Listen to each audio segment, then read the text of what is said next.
देश छत्तीसगढ़ देख रहे हैं आप। मैं हूं आशीष त्रिपाठी आपके साथ और ये है खबर दिन भर की। महिला आरक्षण पर मोदी कैबिनेट की मुहर लगभग तय मानी जा रही है। चूंकि सूत्रों के हवाले से मिल रही है जानकारी, 20 सितंबर को विधेयक पेश किया जा सकता है। महिलाओं के आरक्षण के संबंध में यह विधेयक पेश किया जा सकता है। आपको बता दें, सूत्रों के हवाले से जानकारी ये मिल रही है कि आज शाम हुई कैबिनेट की बैठक में यह फैसला लिया गया। 20 सितंबर को विधेयक पेश हो सकता है। सूत्रों के हवाले से मिल रही है ये जानकारी। महिला आरक्षण पर कैबिनेट की मुहर लग चुकी है लगभग, सूत्रों के हवाले से जानकारी मिल रही है। आपको बता दें कि कैबिनेट ने 33% महिलाओं के आरक्षण के संबंध में जो फैसला है वो लगभग ले लिया है। क्योंकि 20 तारीख को विधेयक पेश किया जा सकता है, ये भी जानकारी मिल रही है। साथ ही साथ महिला आरक्षण मिलने के बाद केंद्र सरकार के द्वारा लिया गया ये एक बड़ा और महत्वपूर्ण कदम होगा। 2014 की सरकार, 2019 और अब आगामी चुनावों से पहले एक बार फिर ये एक बड़ा महिलाओं के हित में लिया गया फैसला हो सकता है। हालांकि महिलाओं के हित में लिए गए कई कैबिनेट के फैसले अब तक चर्चा में हैं और अब ये एक और बड़ा फैसला होगा महिला आरक्षण पर कैबिनेट की मुहर लगने के बाद। सूत्रों के हवाले से मिल रही जानकारी के अनुसार 20 सितंबर को विधेयक पेश किया जा सकता है। और इस बीच जबलपुर से एक बड़ी खबर आ रही है, जहां जबलपुर में छात्रावास में फूड पॉइजनिंग से हड़कंप मचा हुआ है। छात्रावास में दरअसल एकलव्य आदर्श आवासीय विद्यालय में छात्रावास में फूड पॉइजनिंग का मामला। शाम को भोजन करने के बाद 50 छात्र छात्राएं बीमार हो गए। कई छात्र छात्राओं को उल्टियां हुई, कई बेहोश हो गए। बीमार छात्र छात्राओं को विक्टोरिया अस्पताल में भर्ती कराया गया। आपको बता दें कि ये फूड पॉइजनिंग का जो मामला सामने आया, ये जबलपुर से सामने आया और जहां पर शाम का भोजन करने के बाद कई छात्र छात्राओं की तबीयत नासाज हो गई और एकलव्य आदर्श छात्रावास की ये घटना है। आपको बता दें कि शाम का खाना खाने के बाद 50 के करीब विद्यार्थी, जिसमें छात्र और छात्राएं दोनों ही शामिल हैं, उनकी तबीयत बिगड़ गई। पवन पटेल हमारे सहयोगी इस वक्त हमारे साथ फोन लाइन पर मौजूद हैं। पवन, कैसी तबीयत है छात्र छात्राओं की अब? जी बिल्कुल आशीष, फिलहाल बच्चे सभी अस्पताल में भर्ती हैं और जिनकी तबीयत ज्यादा खराब हो रही है उन्हें आईसीयू में भी भर्ती किया जा रहा है। और शुरुआती दौर में जो जानकारी आई थी कि लगभग 50 बच्चे हैं, उनका आंकड़ा बढ़ गया है। अभी ताजा अपडेट ये है कि 100 से ज्यादा बच्चे इस फूड पॉइजनिंग का शिकार हुए हैं। तकरीबन 450 बच्चे इस एकलव्य आदर्श परिसर में रहते थे, छात्रावास में रहते थे और सभी जिन बच्चों ने खाना खा लिया था वो सभी बच्चे बीमार हुए हैं। जो बच्चे खाना नहीं खा पाए थे, यानी जिनकी बारी आना थी, उन्होंने खाना नहीं खाया। परिजनों ने हॉस्टल प्रबंधन पर आरोप लगाए हैं कि लापरवाही बरती जाती है और मेन्यू के अनुसार खाना नहीं दिया जाता है। फिलहाल बच्चे अस्पताल में हैं और प्रशासन मामले की जांच में जुट गया है। लेकिन पवन, अभी बच्चों की स्थिति क्या है? क्या खतरे से बाहर हैं? किस तरह परेशानी हुई और कैसे पता चला कि फूड पॉइजनिंग का ये मामला है? क्या कुछ हुआ? क्या किस तरह की अफरा तफरी रही? वहां क्या था माहौल उस वक्त? जी आशीष, अगर शुरुआती दौर की बात करें तो तकरीबन 7 साढ़े 7 बजे बच्चों को हॉस्टल में खाना दिया जाता है। मैस में सभी बच्चों को एक साथ बिठाकर बारी बारी से बैच वाइज उन्हें खाना दिया जाता है। और पहला बच्चों का जो बैच था खाना खाने गया था मैस में, वही बच्चे सारे बच्चे बीमार हो गए। तकरीबन 100 बच्चे बताए जा रहे हैं, 100 से ज्यादा बच्चे खाना खाने बैठे थे, वो बीमार हुए। और इसके बाद में हॉस्टल प्रबंधन ने खुद हॉस्पिटल्स में फोन किया और परिजनों को फोन करके इसकी जानकारी दी कि बच्चे पेट दर्द की शिकायत के बाद इन सभी छात्र छात्राओं को अस्पताल में भर्ती कराया, जैसा पवन बता रहे हैं। बहुत शुक्रिया पवन आपका इस पूरे मामले में जानकारी देने के लिए। और भोपाल में बदमाश यासीन मलिक पर यश खरे गिरफ्तार। यासीन मलिक और यश खरे को गिरफ्तार किया गया और आपको बता दें कि कई आरोप यासीन मलिक पर और यश खरे पर थे। वाहन और हथियार भी इनसे बरामद हुआ। मामले में 3 आरोपियों की पुलिस को तलाश थी। आरोपियों को पुलिस ने आज गिरफ्तार कर लिया और घर में बुजुर्ग के साथ मारपीट की गई थी। सीसीटीवी फुटेज भी सामने आए थे और अभी तक मामले में 3 आरोपियों की गिरफ्तारी हो चुकी है। वाहन और हथियार भी इनसे बरामद किया गया। बदमाश यासीन मलिक, यश खरे दोनों ही को गिरफ्तार कर लिया गया है। मामले में 3 आरोपियों की पुलिस को तलाश थी। वासु हमारे सहयोगी इस वक्त फोन लाइन पर हैं। वासु, क्या जानकारी मिल पा रही है? निश्चित तौर पर देखिए, थोड़े दिन पहले एक वीडियो वायरल हुआ था जिसमें यासीन मलिक और उनके जो सहयोगी हैं वो एक घर में घुसकर बुजुर्ग पर हमला करते हुए नजर आए थे और बहुत बेबाक अंदाज में बुजुर्ग के साथ उन्होंने खुलेआम मारपीट की थी और वो पूरे दृश्य जो है वो सीसीटीवी कैमरे में कैद भी हो गए थे और वो वीडियो सोशल मीडिया पर भी जमकर वायरल हुआ था। और उसके बाद जब पुलिस तक इस पूरे मामले को लेकर शिकायत पहुंची, पुलिस लगातार इन बदमाशों की तफ्तीश में, इनकी खोजबीन में जुटी हुई थी और आखिर आज पुलिस को सफलता मिली है। यासिन मलिक को गिरफ्तार कर लिया गया है। थाना तलैया क्षेत्र का यह पूरा मामला था और अब जो सीसीटीवी फुटेज बरामद हुए हैं और जो गवाही होंगी और तमाम तथ्यों का संकलन के बाद इनके खिलाफ चार्जशीट जो है वो दायर की जाएगी। लगातार भोपाल पुलिस कमिश्नरेट ये दावा कर रही है कि शहर को गुंडे बदमाशों से मुक्त बनाना है और इसके लिए कॉम्बिन गश्त भी कई बार की गई ताकि इस तरीके के जो आपराधिक तत्व हैं उनकी धरपकड़ हो सके। देखिए, आज ये चुनावी साल है और चुनावी साल में ये बेहद महत्वपूर्ण हो जाता है कि जो कानून व्यवस्था है, जो लॉ एंड ऑर्डर है, वो बेहतर बना रहे ताकि चुनावों के दौरान भी कुछ इस तरीके की तस्वीरें गुंडागर्दी की, बदमाशी की सामने ना आए और इलेक्शन भी फ्री हो सके। तो उस लिहाज से भी ये बड़ा कदम है क्योंकि ऐसे कई बदमाश हैं जिनके ऊपर पहले से कई सारी धाराओं के तहत मामले दर्ज हैं और अब ये एक नया मामला भी निकलकर सामने आया था। हालांकि इस पूरे मामले में पुलिस को अभी कुछ और आरोपियों की तलाश भी हो, उम्मीद करते हैं उनकी गिरफ्तारी भी जल्द होगी। जी, स्वाभाविक है। बासु, बहुत शुक्रिया आपका इस जानकारी के लिए। और रतलाम में चाकू मारकर एक शख्स की हत्या का मामला, जहां पर 21 साल के एक शख्स की चाकू मारकर हत्या कर दी गई। पंचेड़ गांव का यह पूरा मामला बताया जा रहा है। वारदात को अंजाम देकर आरोपी फरार हो गया। गांव में तनाव का सा माहौल बना हुआ है और पुलिस फोर्स तैनात की गई। दरअसल नामली थाना पुलिस मामले की जांच में जुटी हुई है। 21 साल के एक शख्स की चाकू मारकर हत्या कर दी गई। पंचेड़ गांव की यह घटना है जहां आरोपी वारदात को अंजाम देकर फरार हो गया। गांव में स्थिति को देखते हुए पुलिस फोर्स तैनात करनी पड़ी।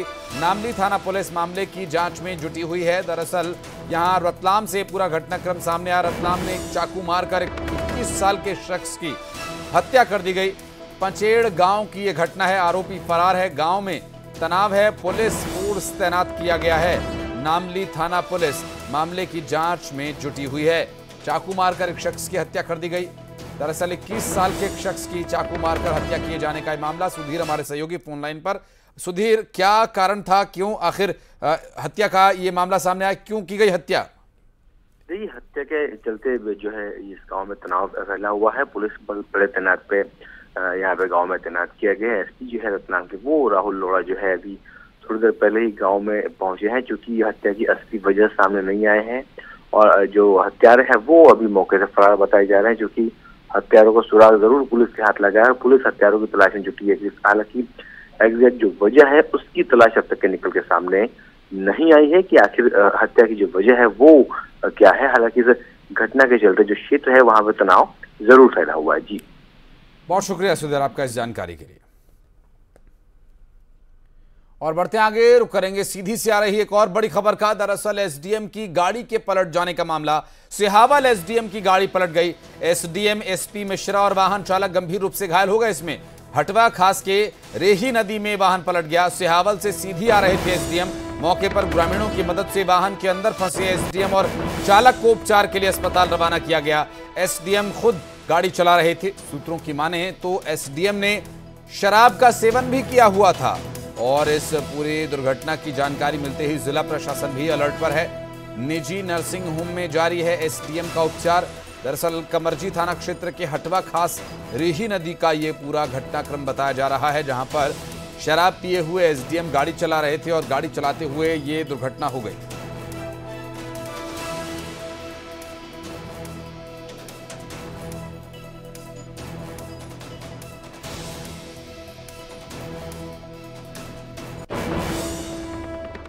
नेता प्रतिपक्ष नारायण चंदेल सूरजपुर जिले के प्रतापपुर पहुंचे, जहां उन्होंने एक जनसभा को संबोधित किया। इस दौरान उन्होंने कहा कि कांग्रेस में टिकट वितरण के बाद हालात ऐसे होंगे कि दिल के टुकड़े हजार हुए, कोई यहां गिरा कोई वहां गिरा। सूरजपुर में होने वाली परिवर्तन यात्रा से पहले पहुंचे नेता प्रतिपक्ष कांग्रेस को भ्रष्टाचार, घोटालेबाज और भ्रष्टाचारी पार्टी बताया। उन्होंने कहा कि बीजेपी की सरकार आने पर घोटालेबाजों को जेल में डाला जाएगा। देखिए, हमारी परिवर्तन यात्रा जसपुर से 15 तारीख को प्रारंभ होगी और पूरे मार्ग में, आज सूरजपुर जिले के प्रतापपुर में हमारी ये सभा हुई। पूरे मार्ग में, पूरे रास्ते में इस परिवर्तन यात्रा को लेकर के लोगों में अपार उत्साह है। जगह जगह स्वागत हो रहा है, अभिनंदन हो रहा है। और जहां हमारा कार्यक्रम निर्धारित नहीं था वहां भी लोग सैकड़ों और हजारों की संख्या में उपस्थित थे। लोग अब छत्तीसगढ़ में परिवर्तन चाहते हैं, छत्तीसगढ़ में बदलाव चाहते हैं, छत्तीसगढ़ की भूपेश सरकार की, कांग्रेस सरकार की विदाई चाहते हैं और भारतीय जनता पार्टी का कमल खिलाना चाहते हैं। और सीडब्ल्यूसी की बातें बाहर आने वाले बयान पर डिप्टी सीएम टीएस सिंहदेव का रिएक्शन सामने आया। उन्होंने कहा कि यह जानना बहुत जरूरी है, ये बातें लीक कौन कर रहा है। जहां तक मुझे जानकारी है, सीडब्ल्यूसी में उसकी बल्कि विस्तारित बैठक थी, विस्तारित सीडब्ल्यूसी की बैठक में मैं भाग लेने गया था। पहली मेरी उस तरह की बैठक में भाग लेने का अवसर था और पहले शब्द जो खड़गे जी ने मीटिंग प्रारंभ होते कहे वो यही कहे कि यहाँ की बात एक शब्द भी बाहर नहीं जानी। तो कौन आप लोग को बता रहा है, पहले वो बात सामने आनी चाहिए कि खड़गे जी की बात का ही कौन उल्लंघन करके कह रहा है कि हमको ये जानकारी है, हमको ये जानकारी। या तो अध्यक्ष जी कहें कि सब खुला रहेगा, सीडब्ल्यूसी की बैठक में जो बातें होंगी वो पूरे देश को हम कैमरा भी लगा देंगे, वीडियो भी लगा देंगे, पूरे देश देखेगा कि अंदर गुप्त जो बैठक होती है उसमें क्या बात होती है। व्यवस्था एक होनी चाहिए ना कि अगर हमारे अध्यक्ष जी ने आदेश किया कि यहाँ की बैठक की कोई भी बात एक शब्द भी बाहर नहीं जाना। और बढ़ते आगे, पूर्व मंत्री बृजमोहन अग्रवाल ने कांग्रेस सरकार पर हमला बोला। अग्रवाल ने कहा कि मुख्यमंत्री का आवरण उतर चुका है, वो बेनकाब हो चुके हैं, जबकि टीएस सिंहदेव समय समय पर सही बात कहते हैं। उन्होंने कहा कि टीएस सिंहदेव ने स्वीकार किया कि केंद्र सरकार से सभी प्रकार का सहयोग हमको मिलता है। सिंहदेव के बयान से पूरी कांग्रेस पार्टी बेनकाब हो गई है। जो आवरण है वो उतर चुका है, वो बेनकाब हो चुके हैं, क्योंकि टीएस सिंहदेव जी समय समय पर जो सही बात है उसको कहते हैं और उन्होंने इस बात को साबित कर दिया है कि केंद्र सरकार से, क्योंकि वो ग्रामीण विकास मंत्री भी रहे हैं, वो स्वास्थ्य मंत्री भी हैं और उन्होंने इस बात को स्वीकार कर लिया है कि केंद्र सरकार से सभी प्रकार का सहयोग हमको मिलता है। और इसके बाद किसी मंत्री से माफ़ी मांगने का आग्रह करना, मुझे लगता है ये कांग्रेस में लोकतंत्र की हत्या है। लोगों के जो बोलने का अधिकार है उसको रोकने का काम है। और अब पूरी कांग्रेस पार्टी टीएस सिंहदेव जी के बयान के बाद में खड़गे जी, सोनिया जी, राहुल जी, प्रियंका जी सहित सभी बेनकाब हो गए हैं। और बीजेपी के पूर्व मंत्री अजय चंद्राकर ने कांग्रेस के राष्ट्रीय अध्यक्ष मल्लिकार्जुन खड़गे पर निशाना साधा। उन्होंने टीएस सिंहदेव के पीएम मोदी की तारीफ के बाद माफी मांगने के मुद्दे पर कहा कि कांग्रेस के भीतर लोकतंत्र खत्म हो गया, यही कांग्रेस का चरित्र है। खड़गे की चलती छत्तीसगढ़ तक सीमित है। शशि थरूर ने भी पीएम मोदी की तारीफ की थी, लेकिन खड़गे थरूर को तो कुछ नहीं कह पाए। ऐसा है, खड़गे जी की हिम्मत यहीं तो चलेगी। शशि थरूर जी ने प्रशंसा की घोषणा पत्र की जो जारी हुआ दिल्ली डायलॉग्स में G20 के। हिम्मत है शशि थरूर जी को कुछ बोल दें, खड़गे जी हिम्मत ही नहीं है उतनी।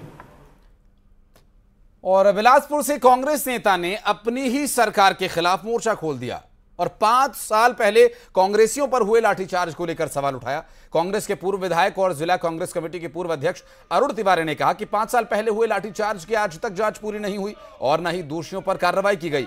अरुण तिवारी ने अपनी पार्टी की सरकार की कार्यप्रणाली पर सवाल उठाया और कांग्रेस भवन के सामने धरने पर बैठ गए। अरुण तिवारी दोषियों के खिलाफ कार्रवाई की मांग कर रहे हैं। 18 सितंबर 2018 ये वो दिन था जब कांग्रेस भवन में घुसकर लाठीचार्ज की गई थी। पुलिस बल यहां पर तैनात की गई थी और लगभग दर्जन भर कांग्रेसियों को यहां से ही निकाला गया था। आप देख सकते हैं कि 5 साल का वक्त बीत चुका है और 5 साल बाद भी अब तक के ये जांच पूरी नहीं हुई है और यही वजह। बिलासपुर में 7 महीने के एक बच्चे की इलाज के दौरान मौत के मामले में परिजनों ने डॉक्टर राकेश साहू पर लापरवाही का आरोप लगाया। मामला बिलासपुर के चिल्ड्रन हॉस्पिटल का है। बच्चे के पिता के मुताबिक बच्चे को मामूली सर्दी जुकाम था। बच्चे के पिता उसको इलाज के लिए उदय चिल्ड्रन हॉस्पिटल लेकर पहुंचे, जहां डॉक्टर राकेश साहू ने बच्चे की जांच करने के बाद सहायक को इंजेक्शन देने के लिए कहा। इंजेक्शन लगाने के बाद बच्चे की तबीयत खराब होने लगी और आईसीयू में ले जाते ही उसकी मौत हो गई। अंडर इंजेक्शन लगाया, उसके बाद उसकी हालत ख़राब होने लग गई। जैसे मैं नीचे आया, वो सांस लेने में उसको तकलीफ़ हो रही थी। मैं तुरंत डॉक्टर साहब के पास वापस गया, सर ऐसा ऐसा इसको तकलीफ़ हो रहा है, सांस नहीं ले पा रहा है। डॉक्टर ने तुरंत ऊपर लेके गया आईसीयू में, अपने स्टाफ से कहते हुए कि कार्डियक अरेस्ट आया ऐसा लग रहा है करके। उसके बाद डॉक्टर ने इलाज करना शुरू किया और बोला कि हो सकता है कि इसमें उसको सांस नली में कफ चला गया करके, इसकी वजह से भी हो सकता है करके। और थोड़ी देर बाद बोले कि नहीं बचा पाए करके। उदय चिल्ड्रन हॉस्पिटल में अपने बच्चे को भर्ती किए थे 1:30 बजे करीब, और इलाज के दौरान उनके बच्चे की मौत हो गई, जिस संबंध में उनका आरोप है कि डॉक्टर की लापरवाही से बच्चे की मौत हुई है। इस संबंध में मर्ग इंटीमेशन लिया गया है और 100 को सुरक्षित रखवाया गया है और कल पंचनामा कर पीएम कराया जाएगा। आगे की कार्रवाई। और खबरें जारी, एक छोटे से ब्रेक के लिए रुक रहे हैं, जल्द लौटते हैं।